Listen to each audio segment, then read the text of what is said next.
Le premier outil d'analyse de l'environnement externe qu'on va examiner est l'analyse PEST. PEST signifie environnement politique, économique, social et technologique. La clé de cette analyse est d'anticiper ce qui se passe dans chaque cadran, puis réagir de manière optimisée.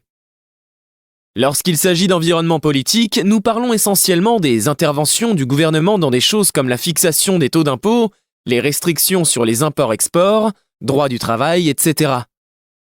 L'environnement économique concerne la croissance du PIB, le taux d'inflation, le niveau des taux d'intérêt des banques centrales, etc. L'analyse de l'environnement social touche des éléments comme la croissance démographique, les tendances de consommation, la culture du travail, etc.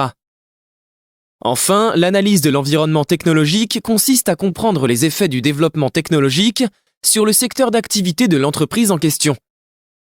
Avant de construire votre modèle financier, il est important de comprendre comment ces 4 facteurs impacteront la capacité de la société à générer des flux de trésorerie à l'avenir. Le deuxième outil d'analyse fondamentale qu'on va examiner est l'analyse des 5 forces de Michael Porter. Porter a créé la matrice des 5 forces pour mesurer le degré de rivalité entre les sociétés d'un secteur donné. Les barrières à l'entrée d'un secteur comme les brevets d'invention, montant d'investissement initial, constituent de vraies barrières pour les sociétés souhaitant y entrer. Vous avez ensuite les menaces des produits ou services de substitution.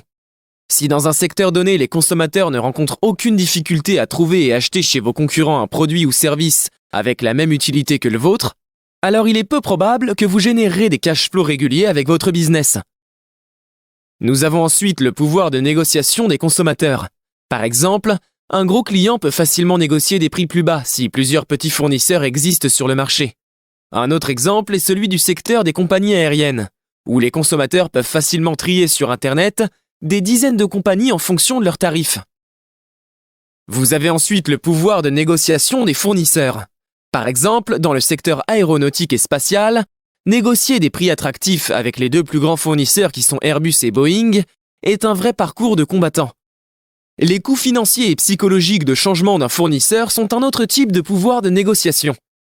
Par exemple, le processus d'apprentissage d'un produit concurrent peut parfois prendre plusieurs années, ce qui peut décourager une société à changer de fournisseur.